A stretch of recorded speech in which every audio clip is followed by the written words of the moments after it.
Dear students, law of conservation of momentum का ये second session है। इसमें आज हम कुछ न्यूमेरिकल्स कवर करेंगे। जो हमारी लास्ट क्लास थी उसमें हमने 3 न्यूमेरिकल कवर किए थे, लेकिन थोड़ा ऑडियो की प्रॉब्लम हो रही थी, वीडियो की प्रॉब्लम हो रही थी, नेटवर्क प्रॉपर नहीं था, इसलिए कुछ चीज़ें क्लियर नहीं हो पाई। तो चलिए आज हम उन चीज़ों को रिपीट करते हैं। आप लोग कागज कलम ले लो, जो भी करेक्शंस है, करेक्शंस आपको करना है, खुद से भी आपको ट्राई करना है। जहां भी आपको जरूरत लगे कि मैं कुछ कर सकता हूं या कुछ एक्सपेरिमेंट आपको करना है, आप वीडियो को पॉज दीजिए और प्रोसेस को आगे बढ़ाइए। तो जो पहला न्यूमेरिकल था वो रिकॉइल ऑफ गन का था। न्यूमेरिकल क्या कहता है? ए bullet of mass 10 gram is fired horizontally with a velocity of 240 meter per second from a pistol of mass 1.2 kg. What is the recoil velocity of the pistol? क्या कह रहा है numerical? एक बुलेट है, इस बुलेट का मास कितना है? 10 ग्राम है, ठीक है। गन है, गन का मास कितना है? गन का मास है से 1.2 kg। इसमें से क्या किया हमने? एक बुलेट को फायर किया। बुलेट को फायर किया तो जो बुलेट की वेलोसिटी है, बुलेट की वेलोसिटी कितनी है? से 240 मीटर पर सेकंड। हमसे ये पूछा है what is the recoil velocity of gun. तो सवाल ये उठता है what is the recoil velocity of gun. कभी अगर आपने देखा होगा, अमूमन जब बोफोर्स गन वगैरह दिखाते तो आपने देखा होगा कि जब गोला सामने जाता है, ठीक है, तो जो बैरल रहती है तोप की, वो कहां पर आती है? बैक साइड में आती है, ठीक है। तो जो बैक मूवमेंट है उस बैरल का, उस गन का, उसे कहा जाता है recoil velocity of gun. Actually होता क्या है? रिकॉइल वेलोसिटी होती क्या है? देखिए, इनिशियल में ये एक गन है, इसके अंदर क्या है? एक बुलेट है, राइट। जब तक हम इसको फायर नहीं करेंगे, ट्रिगर नहीं दबाएंगे यहां से, तब तक क्या होगा? दोनों का इनिशियल वेलोसिटी 0 है, दोनों इस स्टेट में है, in the state of rest में। लेकिन जैसे मैं ट्रिगर दबाता हूं, क्या होगा? जो बुलेट है, the bullet will move in forward direction, और जब बुलेट फॉरवर्ड डायरेक्शन में मूव होगी तो क्या होगा? गन बैकवर्ड डायरेक्शन में। ये गन बैकवर्ड डायरेक्शन में क्यों आती है? क्यों? क्योंकि जो गन है, गन फॉरवर्ड डायरेक्शन में एक फोर्स अप्लाई करेगी, और as per the Newton's third law of motion, जब भी for every action there is equal and opposite reaction, तो जब गन इस बुलेट के ऊपर फॉरवर्ड डायरेक्शन में फोर्स ऑफर करेगी तो बुलेट भी क्या करेगी? एक बैकवर्ड डायरेक्शन में फोर्स ऑफर करेगी। किसके ऊपर? गन के ऊपर। और गन कहां पे आएगी? आपकी बैक साइड में आएगी। इसीलिए कभी भी आप देखिएगा, जब भी अगर आप कुछ फायरिंग वीडियोस देखते होंगे जिसके अंदर कोई बंदूक चला रहा है, राइफल या AK-47 से फायर कर रहा है, तो गन का कभी भी उसका जो बैक साइड रहता है वो अपने कंधे से सटा के रखता है। तो स्टूडेंट्स, हमको यही निकालना है कि रिकॉइल वेलोसिटी ऑफ गन क्या है और क्या स्पेसिफिकेशन हमको दिया हुआ है। हमको ये स्पेसिफिकेशन दिया हुआ है, तो जो गन का मास है, गन का मास कितना है? 1.2 kg। बुलेट का मास कितना है? 10 ग्राम। और जब बुलेट फायर हुई तो उसकी वेलोसिटी कितनी है? 240 मीटर पर सेकंड। चलिए इसको सॉल्व करते हैं। कागज और कलम ले लो, कागज पेन ले लीजिए। आपको जहां इसके नोट्स बनाइए, जहां भी आपको डाउट लगता है वहां पे मार्किंग करिए, और नेक्स्ट सेशन में आप पूछ सकते हो। मैं कहता हूं लेट, यहां पे 2 ऑब्जेक्ट है, एक है बुलेट और दूसरा है आपका गन, ठीक है। तो जब भी मैं सफिक्स 1 लिखूंगा किसी फिजिकल क्वांटिटी के साथ या वेरिएबल के साथ, तो किसको इंडिकेट करेगा? वो बुलेट को इंडिकेट करेगा। और जब जो भी मेरा सफिक्स 2 होगा वो किसको इंडिकेट करेगा? सफिक्स 2 इंडिकेट करेगा गन को। तो मैं क्या कहता हूं? लेट m इंडिकेट करता है मास, तो m1 क्या हुआ? मास ऑफ द बुलेट कितना दिया हुआ है? इट इज 10 ग्राम। हम एक चीज जानते हैं, जब भी हम कैलकुलेशंस करते हैं हमारा किस में यूनिट होना चाहिए? MKS में होना चाहिए। जब भी मोमेंटम का कैलकुलेशन करेंगे हर चीज kg में होना चाहिए, मीटर में होना चाहिए, सेकंड में होना चाहिए। तो ये 10 ग्राम है, तो इसको चलो कन्वर्ट करते हैं kg में कितना होगा। हम एक चीज जानते हैं, 1 kg is equal to 10,000 gram. So 1 gram is equal to 1 upon 1000 kg, right. इसको हटा देते हैं, चलिए इसको हटाते हैं, डायरेक्ट अप्लाई करते हैं। क्या मिलेगा ये आपका? 10 upon 1000 kg is equal to 1 upon 100 kg is the mass of bullet, right. और क्या दिया हुआ है? इनिशियल m2 क्या है? m2 is nothing but the mass of gun. कितना दिया हुआ है? It is directly given in kg, 1.2 kg, ठीक है। देखिए जब दोनों ट्रिगर दबाने के पहले, फायर करने के पहले गन भी स्टेशनरी है और बुलेट भी स्टेशनरी है। मैं कहता हूं u1 is the initial velocity of bullet, कितना होगा 0 metre per second, right. Similarly initial velocity of gun कितना होगा, again u2 equal to 0 metre per second. जब हमने ट्रिगर दबाया, कहने का मतलब क्या है, जब हमने बुलेट को फायर की तो हॉरिजॉन्टली बुलेट मूव हुई, किस वेलोसिटी से, वो होगी उसकी final velocity. Final velocity of bullet कितनी होगी, v1 equal to 240 metre per second. साफ साफ लिखा हुआ है कि a bullet fired from a gun moves with a horizontal velocity of how much, 240 metre per second. तो ये क्या है, इनिशियल वेलोसिटी थी बिफोर फायरिंग के, कितनी थी वो, u1 equal to 0 metre per second. Final velocity कितनी है इसकी, 240 मीटर पर सेकंड। और हमसे क्या पूछा है, हमसे पूछा है what is the v2, that is the recoil velocity of the gun. जब बुलेट आगे जाएगी तो क्या होगा, आपकी गन बैकवर्ड डायरेक्शन में मूव करेगी। तो स्टूडेंट्स अब हम किस चीज का इस्तेमाल करेंगे, हमारे पास law of conservation of momentum है। Law of conservation of momentum क्या कहता है, total momentum before the firing and total momentum after the firing always remains same. Before firing the bullet total momentum कितना है, टोटल मोमेंटम है आपका m1 u1 plus m2 u2। Total momentum मतलब किसका, momentum of bullet as momentum of gun is equal to total momentum after firing the bullet. कितना होगा, m1 v1 plus m2 v2, right. अब सीधा इस को हेलोस पुट करना, हम एक चीज जानते हैं, क्या जानते हैं, what is the mass of the bullet, the mass of bullet is से 1/100 kg। kg लिखने की जरूरत नहीं है, वो तो हमने लिख ही दिया है यहाँ पर, 1/100 kg multiplied by what is the initial velocity of the bullet, it is 0 plus what is the mass of gun 1.2 kg, oh sorry again kg की जरूरत नहीं है, and what is the velocity, it is 0 is equal to, मेरा से सबको visible है, क्या होगा m1 v1, अगेन m1 कितना है आपका 1/100 multiplied bye 240 plus 1.2 into v2, v2 तो हमको निकालना है, ठीक है। देखिए 1/100 multiplied by 0 plus 1.2 multiplied by 0 is equal to क्या मिला है यहाँ पे, 240 divided by 100, 240 divided by 100 plus 1.2 v2। ले लें इसको लेफ्ट साइड में, नेगेटिव हो जाएगा ये, ठीक है। सो चलिए इसको इधर ले लेते, इसको उधर, राइट। तो हमें क्या मिलेगा, 1.2 v2 इज इक्वल टू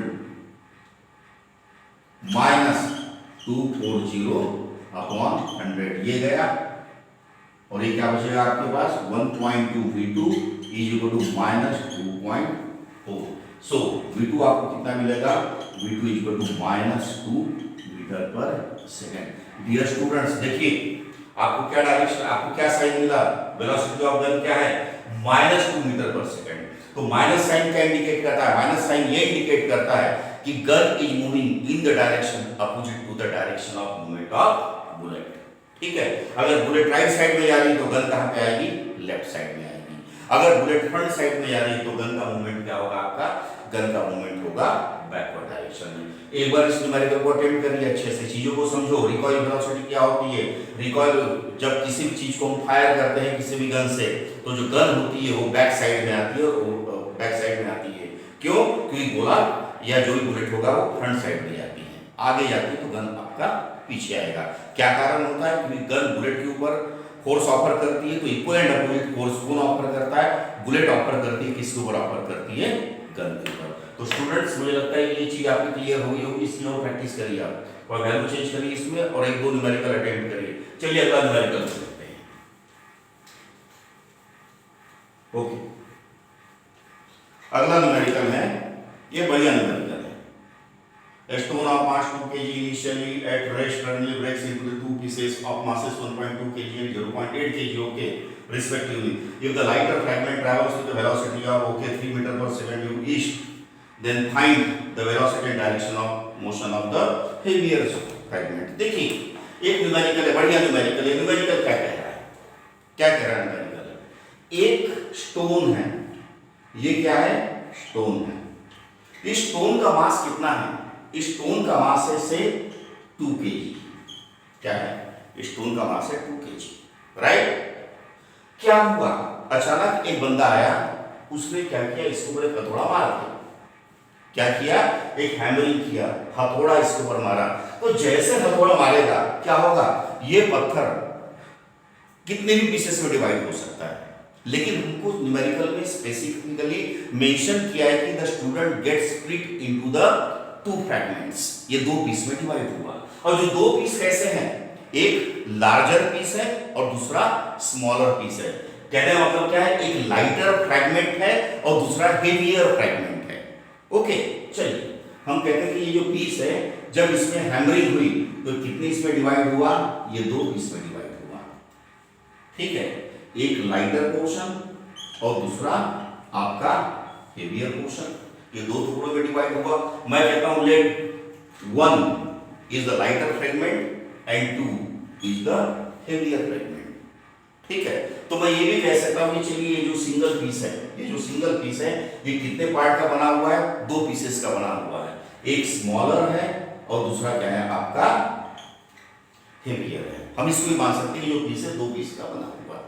जो सिंगल पीस है ये कितने पार्ट का बना हुआ है, 2 पार्ट का बना हुआ है। क्या हमको दिया हुआ है, हमको ये दिया हुआ है कि जब इसको हमने 2 पीस में डिवाइड किया, जब इसमें हैमरिंग किया तो 2 पीस में डिवाइड हुआ। और जो लाइटर फ्रैगमेंट है, स्वाभाविक है जब आपकी पत्थर टूटेगा, कोई चटकेगा, आपने देखा होगा, तो 2 पीस में डिवाइड होकर 3 पीस में डिवाइड होगा, हर पीस अलग अलग डायरेक्शन में चला जाता है। ऐसा ही होता है, आप इसको ऑब्जर्व करिएगा, तोड़ के देखिए कोई पत्थर, घर का पत्थर नहीं, कोई घर का टाइप का इसमें तोड़ेगा, कोई बड़ा सा पत्थर पड़ा होगा तो उसको तोड़ के देखिएगा, अमूमन क्या हो जाता है, एक पीस एक तरफ चला जाता है, दूसरा पीस दूसरी तरफ चला जाता है। क्या दिया हुआ है, ये कह रहा है यस, ये 2 पीस में डिवाइड होगा। जो हाइयर फ्रैगमेंट है इसका मास कितना है, इसका मास है 1.2 kg। और जो स्मॉलर फ्रैगमेंट है, स्मॉलर फ्रैगमेंट का मास कितना है, से m1 is equal to 0.8 kg। और जब ये पत्थर टूटा तो क्या हुआ, जो स्मॉलर फ्रैगमेंट है वो किस तरफ मूव किया, वो मूव किया टुवर्ड्स ईस्ट। ईस्ट मतलब कौन सा, ये डायरेक्शन। हम ये ध्यान में रखते हैं, north, south, east and west. हम इस डायरेक्शन देखते हैं। तो क्या हुआ, जो स्मॉलर फ्रैगमेंट है वो किधर मूव हुआ, टुवर्ड्स ईस्ट। तो हमसे क्या पूछा है, हमसे ये पूछा है, क्या पूछ रहा है, find the velocity and direction of the heavier fragment. हमसे पूछा है what is the v2, what is the v2 and in which direction this stone will move, this heavier fragment will move. तो चलिए इतना पोर्शन लेकर, चलिए इतने भी काम करते हैं मेरे ख्याल से। चलिए ये पोर्शन विजिबल है, इसमें काम करते हैं। चलिए इसके बाद हमने नाम दिया है स्मॉलर फ्रैगमेंट को 1 और हेवियर फ्रैगमेंट को नाम दिया हमने 2। तो जब भी मैं सफिक्स 1 लिखूंगा इसका मतलब क्या है, वो फिजिकल क्वांटिटी होगी, किससे रिलेटेड होगी, स्मॉलर फ्रैगमेंट से। और जब मैं सफिक्स 2 लिखूंगा तो फिजिकल क्वांटिटी किससे एसोसिएटेड होगी, that will be associated with fragment 2। मैं कहता हूं late m1 be the mass of what, m1 is the mass of smaller fragment, कितना है 0.8 kg। ठीक है, जब भी हम लॉ कंजर्वेशन ऑफ मोमेंटम के न्यूमेरिकल सॉल्व करेंगे, आपको पास टोटल कितनी एंटिटीज होना चाहिए, 6 फिजिकल क्वांटिटीज होना चाहिए।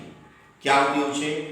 Mass of the 2 objects m1 m2, initial velocity of the 2 objects u1 u2, final velocity of the 2 objects v1 v2। जब इन 6 की फिजिकल क्वांटिटीज को मर्ज करेंगे तब क्या मिलेगा हमको, law of conservation of momentum मिलेगा।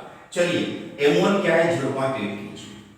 ठीक है, u1 initial velocity of smaller fragment. अरे भैया स्मॉलर फ्रैगमेंट और बिगर फ्रैगमेंट को हथौड़ा मारने में पहले क्या थे, एक साथ जुड़े हुए थे।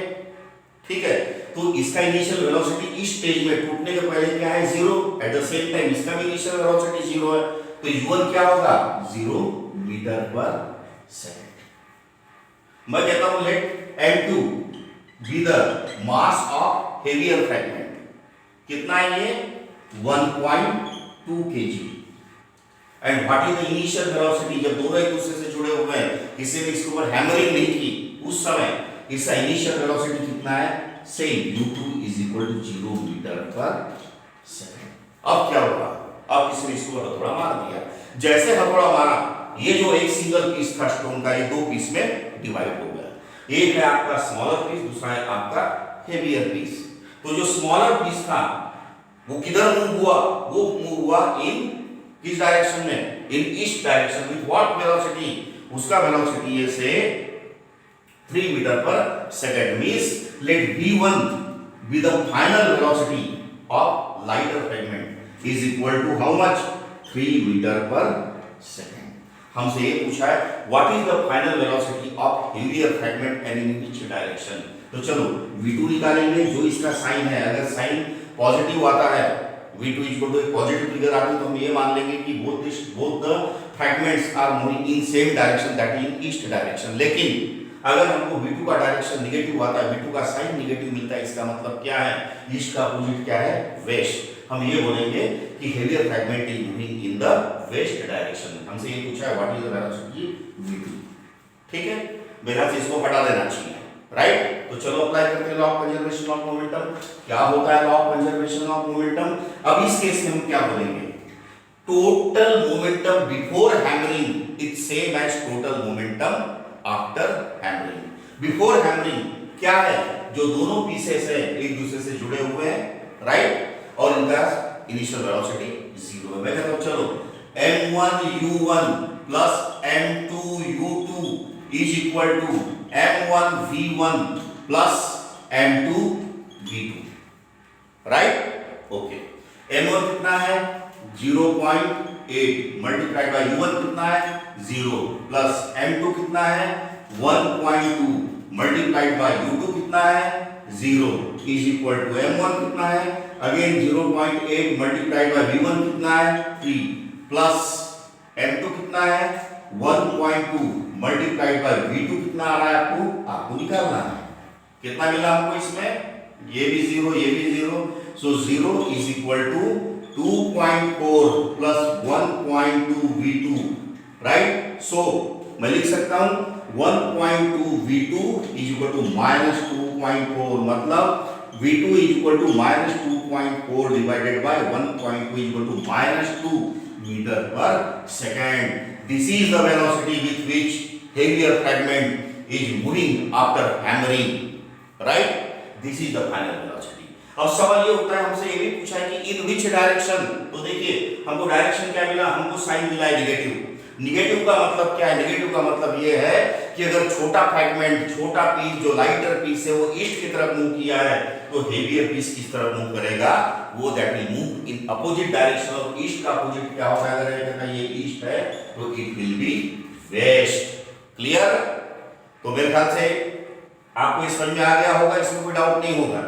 ठीक है, तो दिमाग लगाओ, दिमाग की खिड़की दरवाजे खोल के न्यूमेरिकल पढ़ो। कभी ध्यान में रखिएगा, जो भी न्यूमेरिकल है, जो भी क्वेश्चन है, ठीक है, उसका आधा सॉल्यूशन उसके क्वेश्चन में ही क्या पूछा है उससे वो छिपा होता है।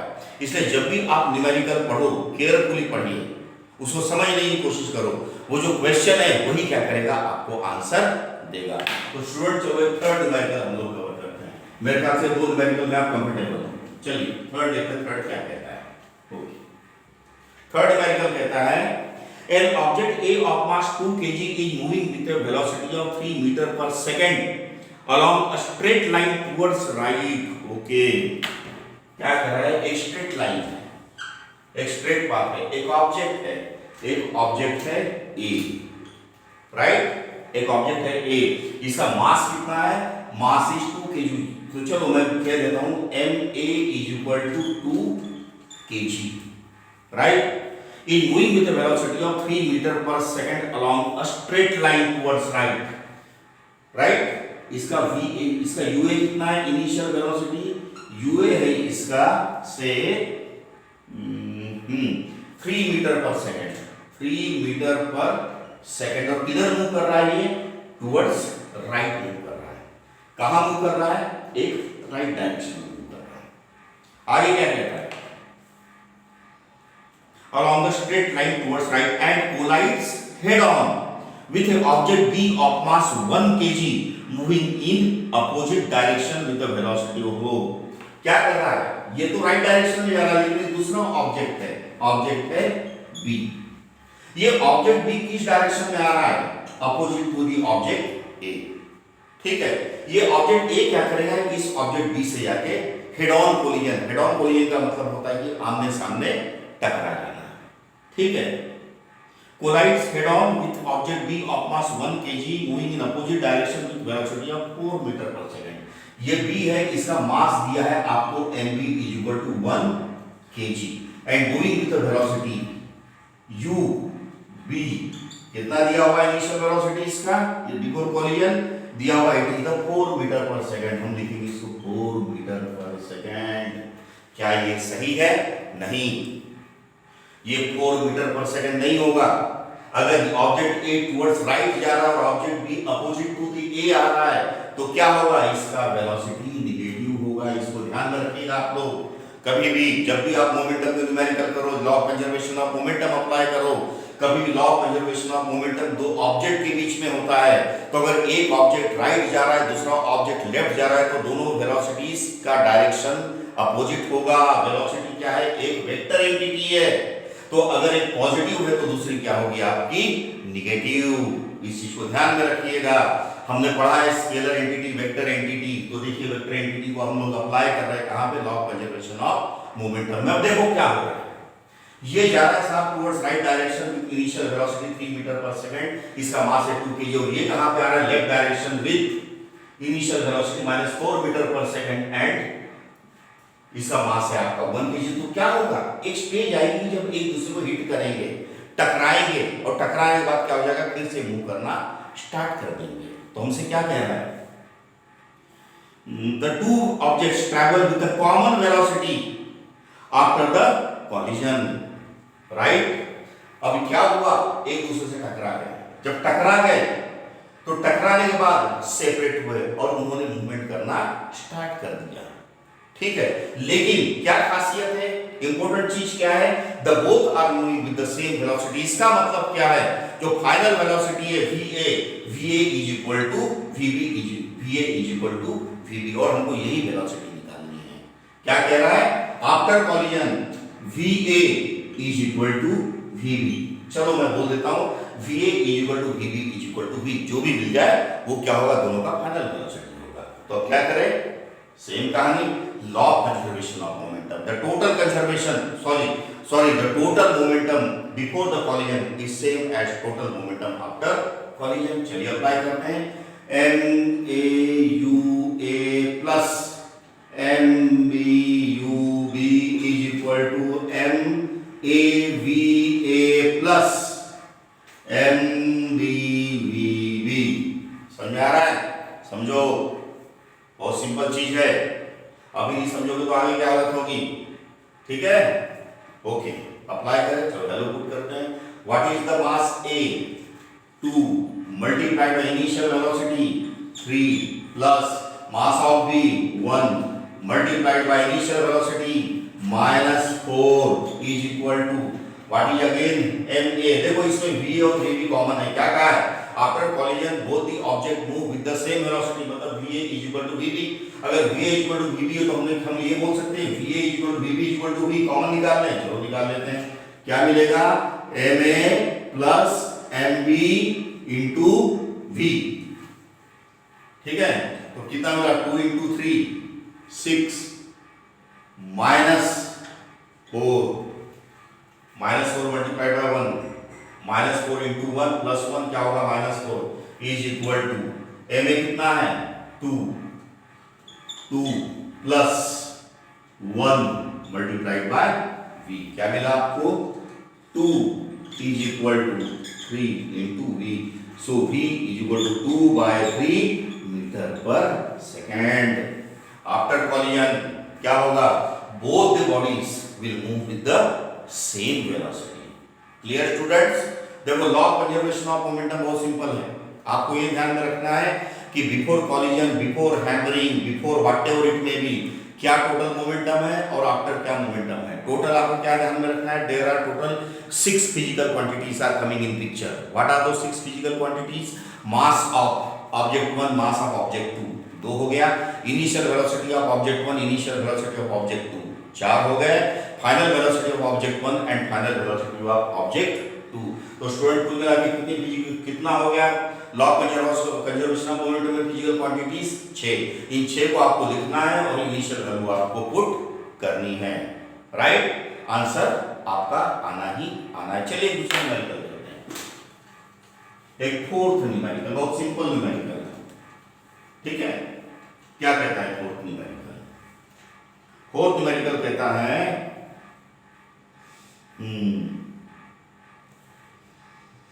a girl of mass 40 kg jumps with a horizontal velocity of 5 meter per second onto a stationary cart with a frictionless wheel. Okay. The mass of cart is 3 kg. What is her velocity as cart start moving?